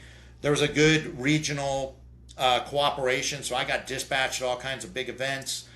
And eventually we had 2 officers killed at a slow station, and I got pulled full time to do all that debriefing and one-on-ones, as well as rebuild the whole peer support team. So super tragic, but an enriching opportunity to be in the thick of it and get all of that experience. And then I went to the academy, and then that's where the headache started. But I was like, dude, even as good as Fairfax County was, I was like, I did studies with polar heart rate, and I put officers from busy station, slow station, 2 years on, 10 years on, through all the exact same scenarios, and then the full-time SWAT guys through them. Look at the heart rate. How long did the scenario take? What mistakes did you make? And the SWAT team's heart rates are like flatline. Steady. Spike, down, spike. But these guys are lifting, running every day in the shoot house, operational. And so what I did was show that patrols all over the place, but who's showing up first to the mall, the school, the synagogue shooting? It's patrol. Yeah. So I went to command staff and said, hey, it's not that I think SWAT is, quote, better. SWAT is better trained, and we just need more training for patrol. So I fought and I rebuilt the weight room like a D1 weight room. Nice. I had kegs and logs, strongman equipment, uppercut bags, Muay Thai bags, ground and pound dubbies, and I integrated like training you like a D1 athlete and gross motor combatives, and started doing more train to win days, we called them, or now I call them Pujitsu peer support, where you have SWAT and jump out guys, not regular academy instructors. They gotta be people that the cop says, dude, that dude's been in it, and he gets it. They do more of the DT martial arts. They do more of the tactical shooting. We do more scenario training. We do breath work and show you on your heart rate monitor and an early HRV device almost 20 years ago, the stress eraser. I was teaching breath work. Hey, you want to be calmer during these scenarios or on the street? You might need to improve your fitness. You might need to improve your firearms. You might need to do more martial arts. And you also have to learn how to pump the brakes by doing some breath work or progressive muscle relaxation. I had a full nutrition program sponsored by Muscle Milk back then. So like if you worked out at the academy, you got protein shakes, just like you're a college football or hockey player. And so I got to be the wellness coordinator, do all that stuff, the peer support. But unfortunately, I got hurt, and it's a much longer story where I got surgeries I found out I never should have had. But it's work comp, and I didn't know about work comp. And I'm permanently incontinent. And I was over-medicated on opiates, benzos, muscle relaxers. And I was on a ton of psych and sleep medications, too, because I was still eating strict. I was obese. My woman sees the pictures of me 16, 17 years ago. She doesn't recognize me. I'm saying bye to my SWAT guys. I look like Santa Claus. Holy or the shit. Goodyear blimp, bro. And you're still maintaining a good diet at this point. Yes. Wow. Over medicated on antibiotics kills your gut bacteria and your immune system. Yep. Yeah, opiates, benzos, and the stress and the insomnia. My hormones shut down. I had like the testosterone of like an 11-year-old girl. Yeah, I mean, it was. That's huge, man. I don't think as many guys realize how effective that is on your hormone levels. I was just talking to someone else who said they recently got their blood work, and I think they were like a 150 to 200 test level, something like that. Actually, it may have been 150, which kind of blew me away. Mine was low when I got a test before I went HRT. It was like 250, 300. And I was doubling this guy. It's like, I can't even imagine how this guy felt. Well, here's the caveat I'll say about TRT, just to put it out there, because I know a ton of cops in their 20s that are jumping on it. And 20s? in Southern California. What's that? 20s? Oh, yeah, in early 30s. And in California, dude, you can pay at a men's clinic to start at 300 milligrams a week, even if you're like $150, right? You can, and for people out there, that's like a significant dose of replacement, right? Yeah. It's a pay-to-play low-dose steroid thing, and then you'll ask, did they ask about your sleep? No. Did they ask about your nutrition? No. Did they ask about your stress management or self-regulation? No. Did they even like inquire about, are you getting morning sunlight? Are you working out too much or not enough? It's like, nope, I paid the money. Just tell them I have a bad mood, my libido's down, and I can't put on muscle like I used to. Boom. Oh, I'm still drinking alcohol to go to bed. I still drink 6 energy drinks or coffees during my shift, which is dysregulating my sleep, and so is the alcohol, which is lowering my testosterone. I'm working out too little or too much, because guys always be like, Matt, I want to get my abs back like I had at 18, or I want to get my bench back to 315. How's your workouts? Man, life's been so busy not working out. How's your diet? Dude, I'm eating like shit. What's your stress like? Dude, my supervisor sucks. The department sucks. Me and the wife are fighting all the time. Hey, bro, all of those things contribute to lowering your testosterone and your growth hormone. Exactly. You got to work on some of that, and you might need TRT, but fix things up the best you can so you can maximize the benefits, just like guys in college football that were saucing, juicing, or whatever they call steroids now. The only time they worked out hard was when they were on a cycle. Yeah.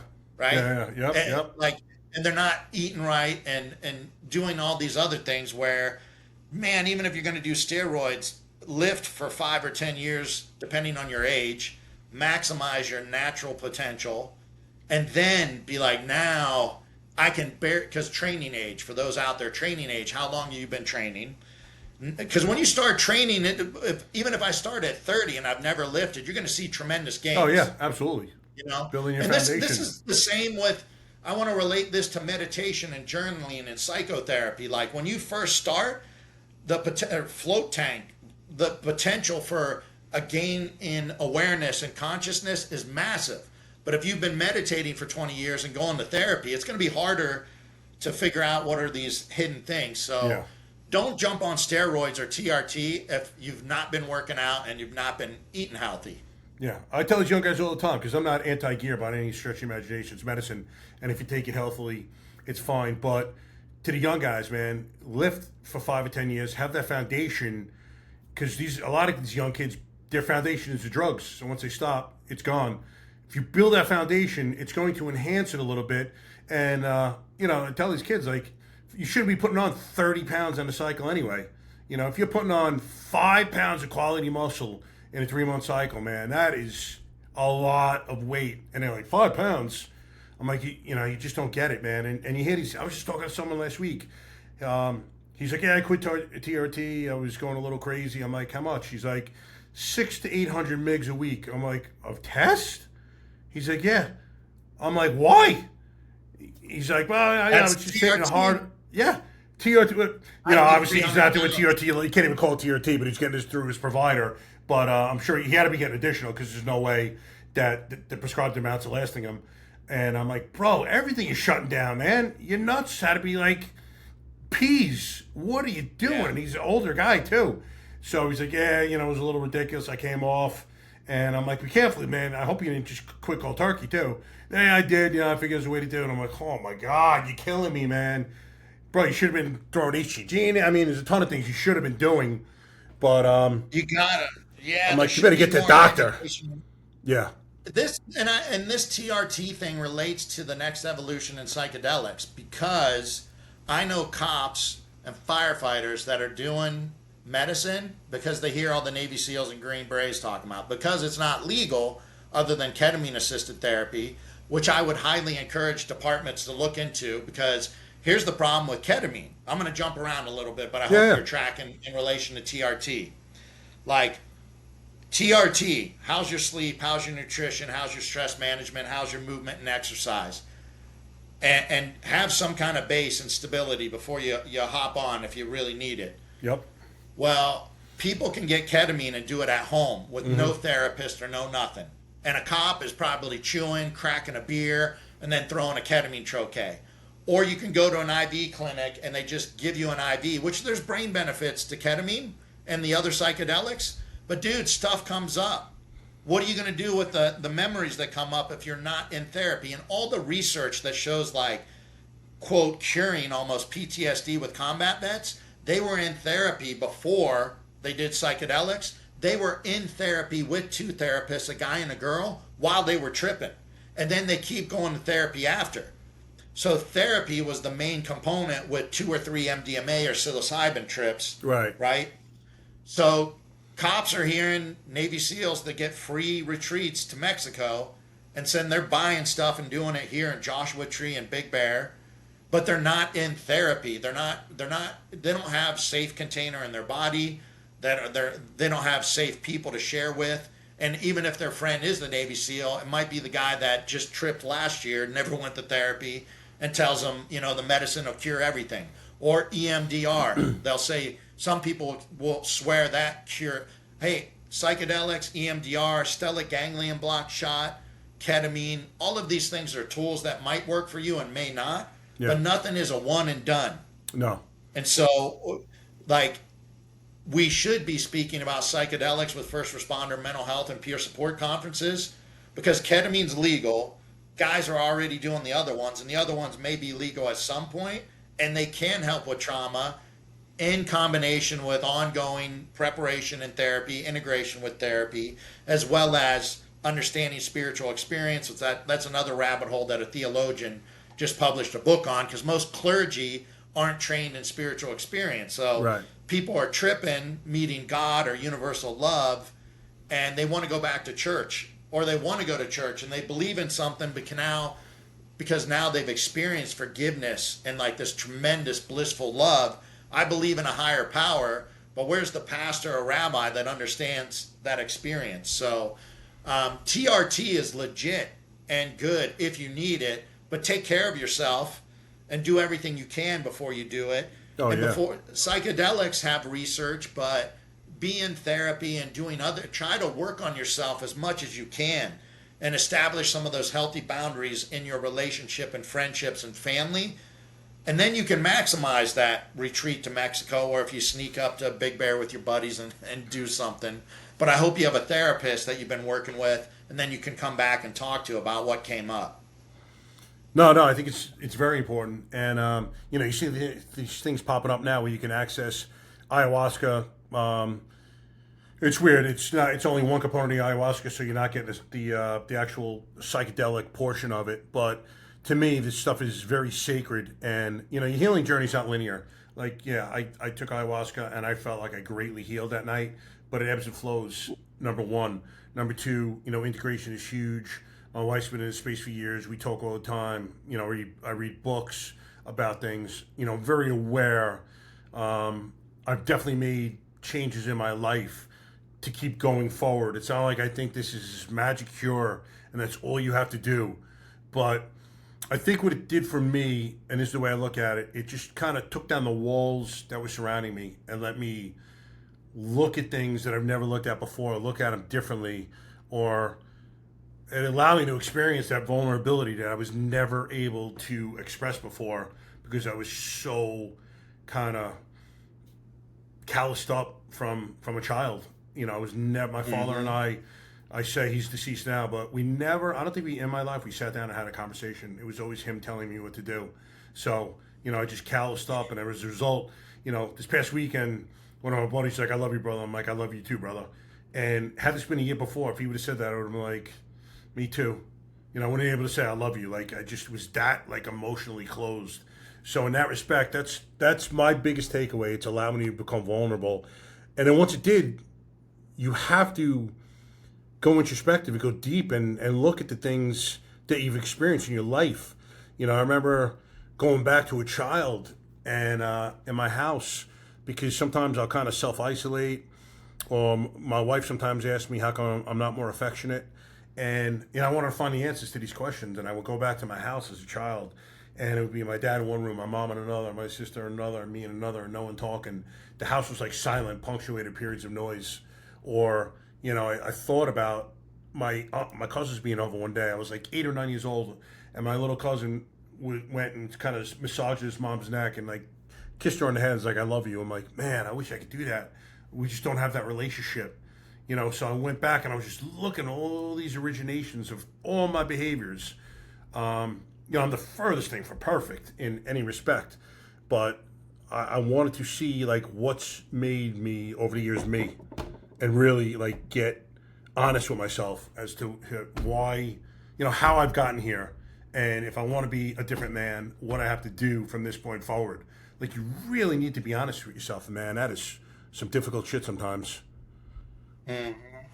Hardest person. Yeah, your level of awareness doesn't come from one retreat or 10 therapy sessions. No. Like, you're obviously doing a lot of work to just even reflect back to that age and see all that taking place in your own home, and then see what happens in another home and be like, wow, I wish I had that. I didn't have it, and look at the patterns in my relationships and how I manage things because of that. And now here you are at 58, did you say? Yeah, I'll be 57 in August. 57. And now you're working on reparenting and healing and growing from all that stuff. Yeah.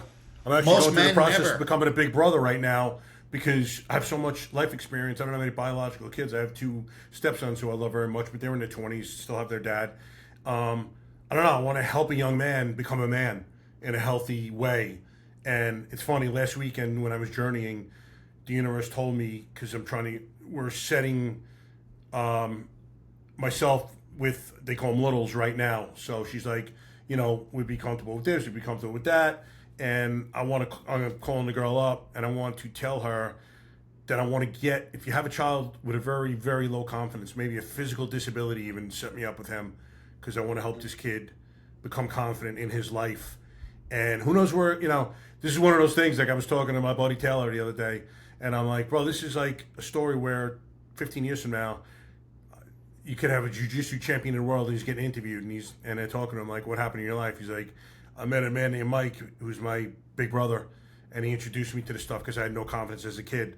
You know, whatever the case may be, I just want to help him become a young man, be a man, learn to be a man in a very healthy way, and do things for him that weren't done for me, you know, and show him as a man that it's okay to be vulnerable and feel and love and tell people that, because I was not, and it was to my detriment, honestly. That's beautiful. And the research does say it takes one adult to pour love and nourishment into a child to change their life. And something important about what you're doing is, because we have the father wound or father hunger, and even old research says only about 18% of men can say that they had or have like a significant, meaningful relationship with their father. 18%. Crazy. And the number one common denominator for going to jail or prison or anxiety, depression, suicide, lower levels of education is absent father. However, imagine one adult male steps in and loves on a kid. What a massive, massive difference you can make. Yeah. It's so important. So that's a beautiful thing that you're doing. Thank you. You know, I don't know. I feel like I've had so much life experience, and I want to pass it on to someone else. Like, it's almost like a waste if I don't. It's weird. It's a weird feeling. You know, it needs to be shared with someone else, and then he could share it with his kids. And, you know, instead of generational trauma, generational love. Oh, I like that. I've never heard it like that. Yeah. Generational love. That's beautiful. Just made that shit up, bro. I got to trademark that one. So what are you doing these days now? These days is trying to figure out technology to build a different or a bigger website that's broader than Chaplain. Even though part of the story was for many years I was in LA as a police chaplain, riding in South Central every Friday, Saturday night, graveyard shift, behind the cage, 2-man cars on the plastic seat. Rock and rolling with those guys, huh? Those dudes, 6 cars on the road. It's a small part of South LA for this department. They take over 500 guns a year, and I think it's like in the top 15 police departments in America take over 500 guns a year, and this is one station with 6 cars on the road. So like Crazy. These guys were the most proficiently sound patrol cops I've ever been around. Nice. But because chaplains and mental health professionals never went to their station, I'm riding every weekend graveyard shift, and they're asking like, "Do you get paid?" No. Like, "What's your background?" Strength coach, used to be a cop, blah blah blah. First 6 months, they thought I was a federal agent. Oh yeah. That was because they have so many shootings and Yeah. use of force cases. They thought I was a rat. DOJ riding with him. Yeah. So, but anyways, I used to lift, ride, shoot, hang out with cops, and then off duty do all the wellness or get coffee, eat, let them share. I live in San Diego now, so I want to build a bigger website, broader than chaplaincy, try to get some fundraising going to put on more outdoor retreats and do more of the Jiu-Jitsu peer support, which is getting all SWAT or high-speed guys and teach some martial arts, shooting, breath work, cold plunge, and then I do a 3 to 4 hour talk on mental, emotional, physical, spiritual health. Nice. And you do that after you do all the cool shit. Yeah. Shoot guns, lift weights, do jiu-jitsu. We'll listen to this. We'll listen to this mental health bullshit. It's going to be psychoeducation, PTSD, addiction, suicide.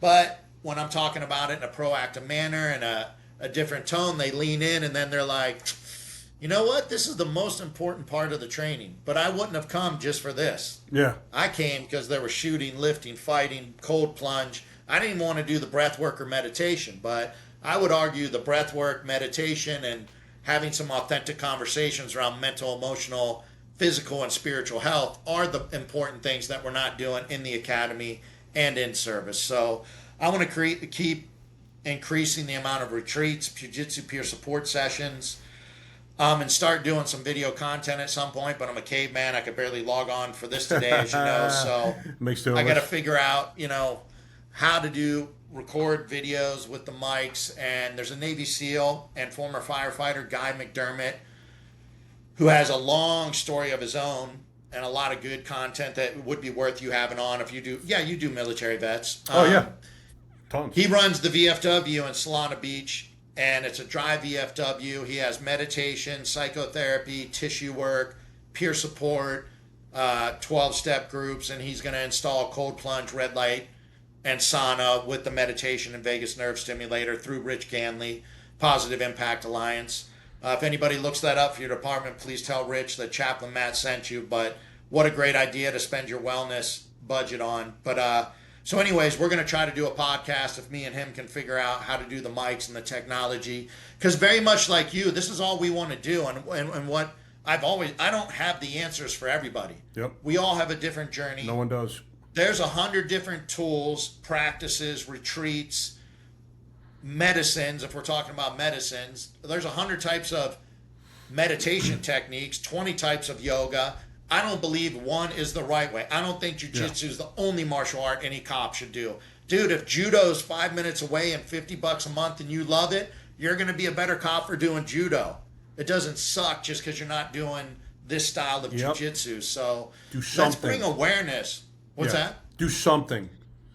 Yeah, let's bring awareness to more mental, emotional, physical, spiritual health, resources, organizations, and tell guys, don't take your feelings to the grave, man. Yep. Because I've seen it.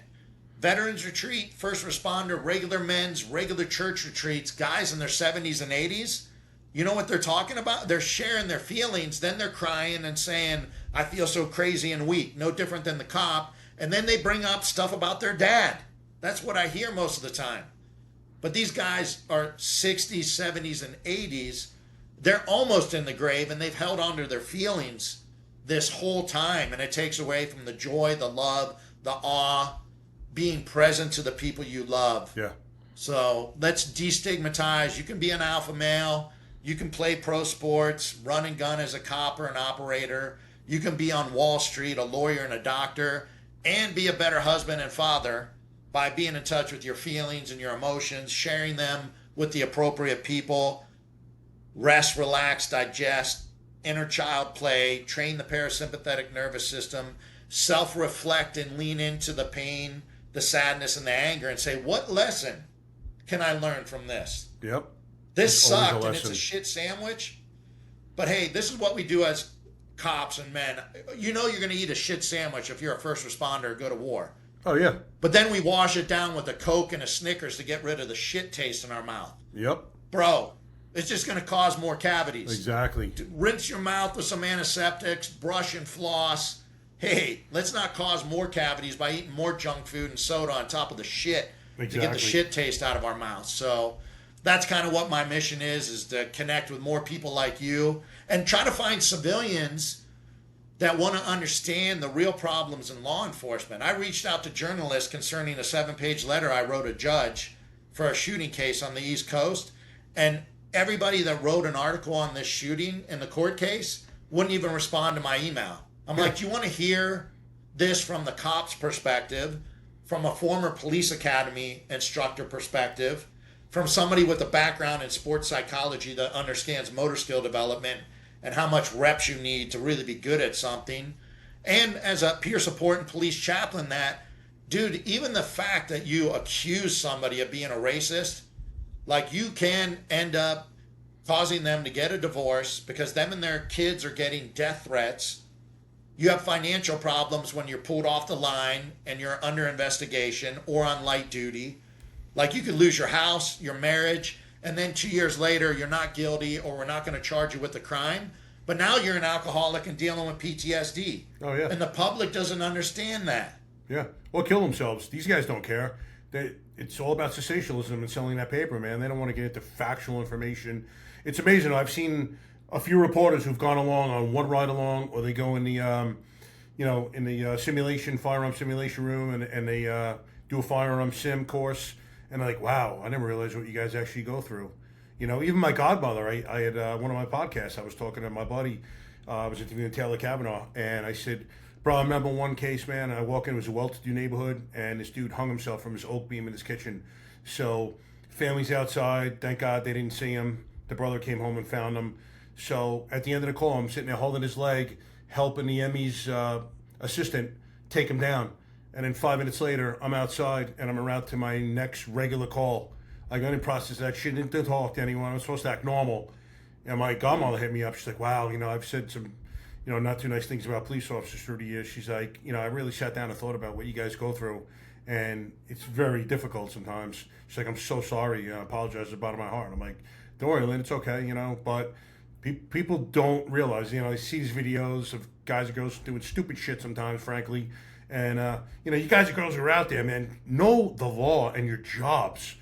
You're on camera for everything these days. It's not like the old days. Know when you have reasonable suspicion and you're allowed to ask people for their ID or you're allowed to detain them or anything.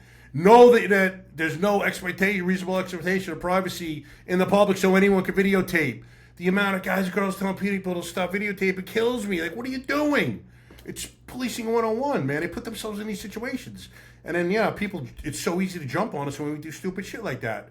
But, if you sit down and you really think about some of the stuff we go through, there were some small people who actually start paying attention. Like, whoa, I never realized this. There's no exposure. Well, even smart people, and I'm so sorry I'm blanking on the name. There's a Harvard professor, a black guy, Harvard professor that played college football somewhere, had a tough childhood, ends up getting a PhD at Harvard. Then he did research on police use of force. Yep. Black male. He's like, dude, cops are racist because that's all I'm hearing. So he does the research and he's also doing ride-alongs. I know exactly what you're talking about. I don't know his name, but I've seen the same exact thing you're talking about. Yep. So he's like, hey, there was a ride-along and somebody got killed. And then I told the cops, hey, beers are on me. And the supervisor's like, what are you talking about? He's like, you guys just saw somebody die. Aren't we done with the shift? He's like, no, you got a bunch of calls stacked up. And he was like, whoa. And now his research found out that in police shootings, there's no racism at all. And then I think there's a minor deviation in going hands-on with black male suspects, like when just putting somebody against a car.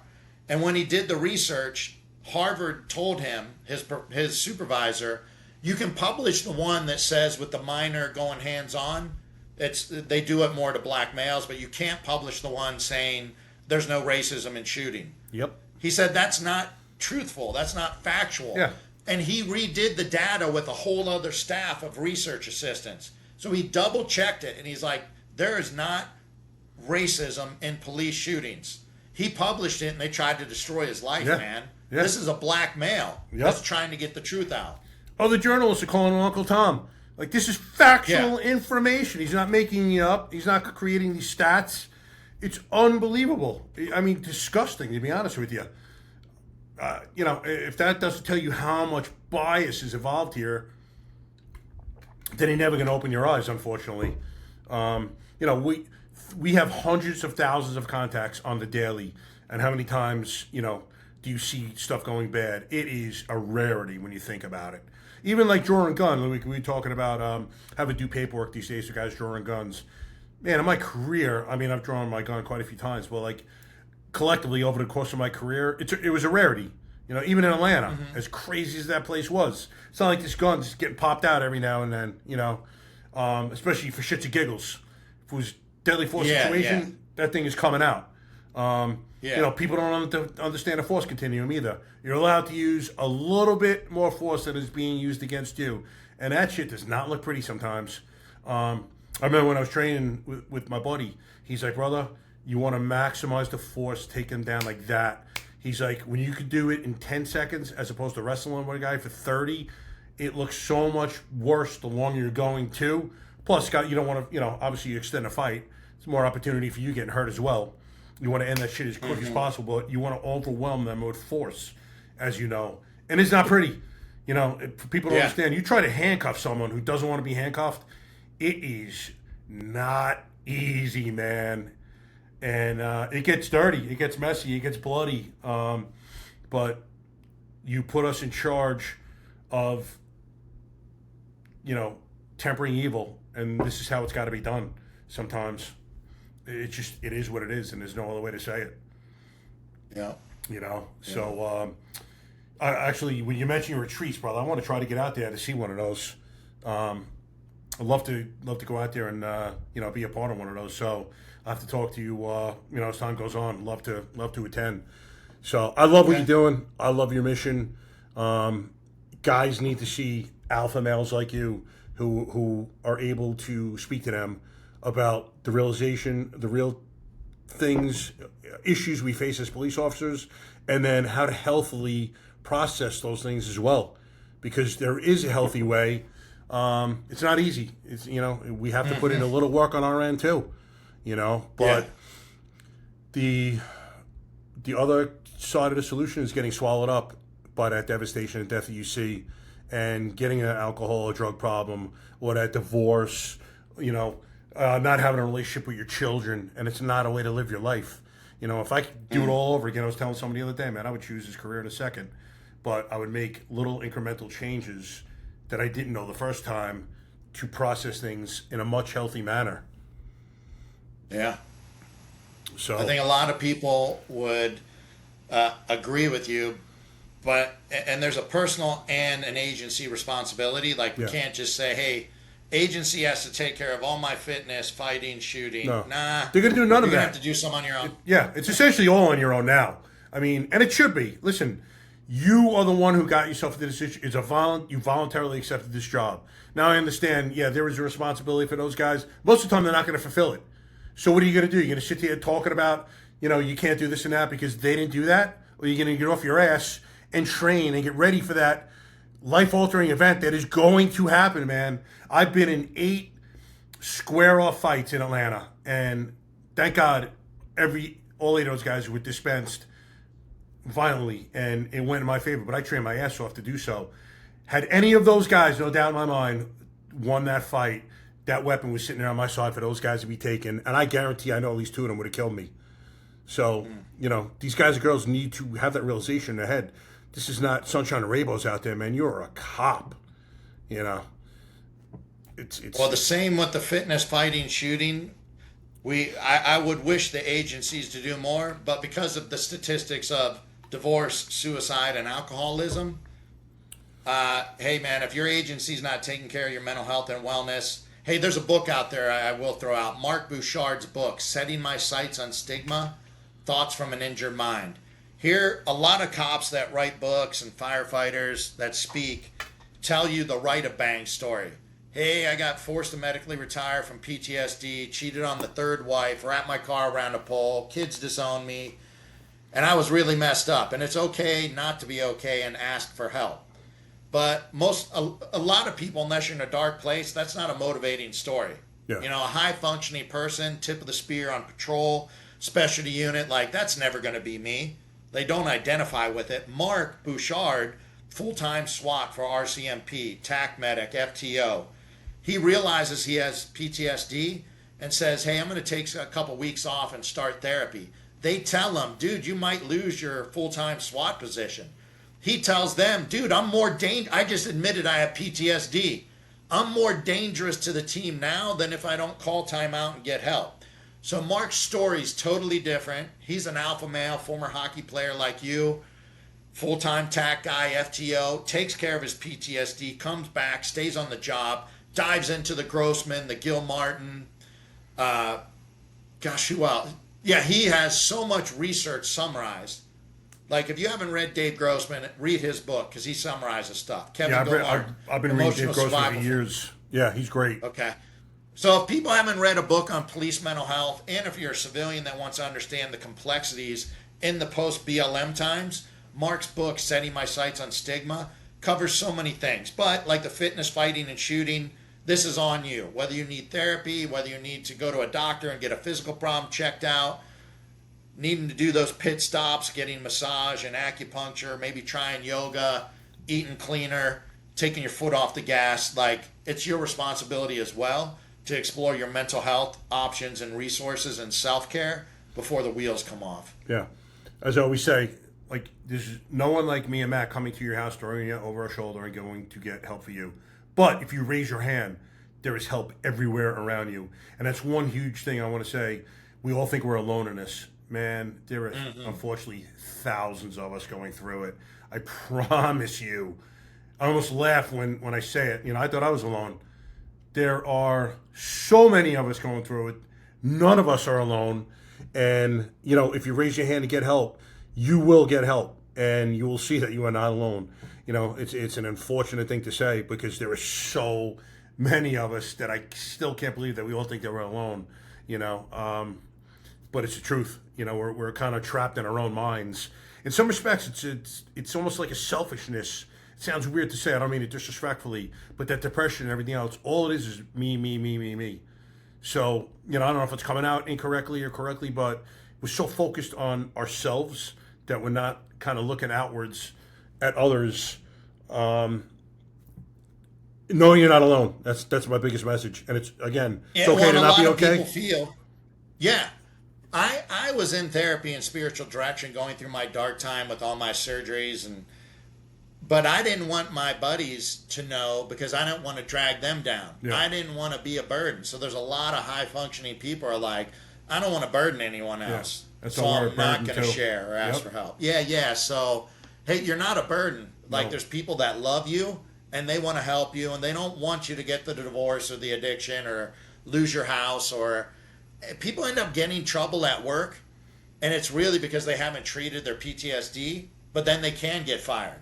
Yeah. And most agencies aren't like, hey, the guy was doing all this stupid stuff because of that shooting and that other hostage rescue and that dead kid call that we never stepped in and helped them. Like, they'll cut you loose. So please don't suffer in silence. Reach out to somebody.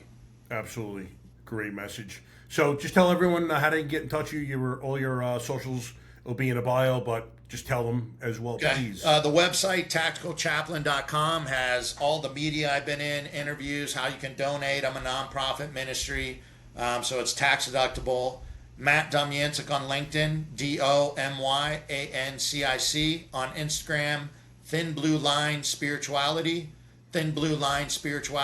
and the Tactical Chaplain, but I post more on Thin Blue Line Spirituality. Don't send me a message on Facebook. I rarely check it. Instagram just throws some of their stuff on Facebook, but I'm not savvy at Facebook. So if you want to reach out, through the tacticalchaplain.com or one of those Instagram accounts or LinkedIn. Perfect. All right, brother. It's been fantastic speaking to you. Thank you again for coming on. As I tell them, I guess hopefully we changed one person's life today, and I'm sure we did. So, again, fantastic having you on. Thanks, Mike. I really appreciate it. Absolutely, Matt. Guys, take care. Hope to see you soon. Hit that like and subscribe button, please.